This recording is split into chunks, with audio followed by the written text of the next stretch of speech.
বঙাইগাঁও ৰবীন্দ্ৰ চেতনা মঞ্চ পোন প্ৰথমবাৰৰ বাবে এটা ব্যতিক্ৰমী পদক্ষেপ গ্ৰহণ কৰিছে। আমি অহা 25 বহাগৰ দিনা ৰবীন্দ্ৰ জয়ন্তীৰ দিনা ৰাতিপুৱা 8:30 বজাত ওল্ড কলনী ৰেলৱে বা ব্ৰেল কলনী যেটো ফিল্ড স্কুল ফিল্ডত আমি একেলগে 164গৰাকী শিল্পীয়ে ৰবীন্দ্ৰ সঙ্গীত পৰিবেশন কৰব। বিশ্বকবি ৰবীন্দ্ৰনাথ ঠাকুৰেৰ এবাৰ 164তম জন্মজয়ন্তী, গতিকে আমি সম্মান জানাই ৰবিগুৰুক। 164গৰাকী শিল্পীয়ে এই সংগীতত অংশগ্ৰহণ কৰব আৰ বিভিন্ন জাতি জনগোষ্ঠীয়ে এই অনুষ্ঠানত অংশগ্ৰহণ কৰেছে। আমাৰ অসমীয়া শিল্পীসকলে তেওঁলোকে থাকিব, বড়ো শিল্পীসকলে থাকিব, বাঙালী শিল্পীসকলে থাকিব, হিন্দীভাষী শিল্পীসকলে থাকিব। সকলোৱে বিভিন্ন জাতি ধৰ্ম সকলোৱে আচলতে ওল্ড কলনী স্কুল ফিল্ডত একেলগে ৰবীন্দ্ৰ সংগীত পৰিৱেশন কৰিব আৰু যাৰ বাবে আজি ইয়াতে সকলোৱে প্ৰেক্টিছ কৰাৰ কাৰণে ইয়াত একত্ৰিত হৈছে। আৰু এইটো আমাৰ কাৰণে এটা সৌভাগ্যৰ বিষয়, একেলগে আমি এই প্ৰত্যেকৰ মিলাই আমি সংগীত পৰিৱেশন কৰিব পাৰিম। আৰু বঙাইগাঁও ৰাইজক আমি অনুৰোধ জনাম যে এইদিনা আহি ৰাতিপুৱা আমি নিমন্ত্ৰণ জনালোঁ বঙাইগাঁও ৰাইজক যে 25 বহাগৰ দিনা 9 মে 25 বহাগৰ দিনা ওল্ড কলনী ফিল্ডত আহি তেওঁলোকে এই অনুষ্ঠানত যেন অংশ লয়। আমি রবীন্দ্র চেতনা মঞ্চৰ ফালৰ পৰা প্ৰত্যেকক নিমন্ত্ৰণ জনালোঁ।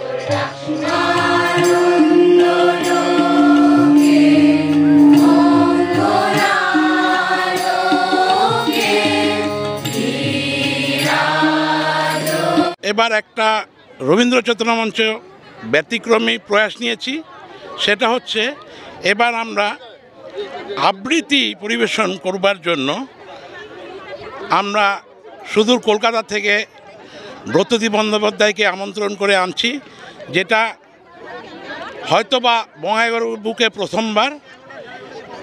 আর সঙ্গে একজন দক্ষিণ ভারতীয় সঙ্গীত শিল্পী, যিনি রবীন্দ্রসঙ্গীতের বিশিষ্ট শিল্পী মনোজ মুরলী নায়ার, তিনিও আমাদের মধ্যে 25শে বৈশাখের দিন দুজনেই পরিবেশন করবে।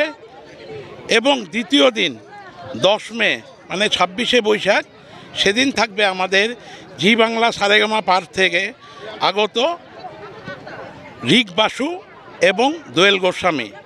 সেদিন হবে আমাদের সাংস্কৃতিক অনুষ্ঠান। আর 25শে বৈশাখের দিন আমাদের 25শে বৈশাখের রবীন্দ্র জয়ন্তী হিসাবে আমরা পালন করব।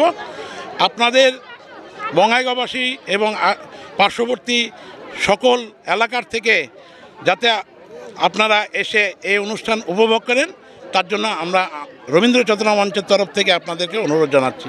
ধন্যবাদ।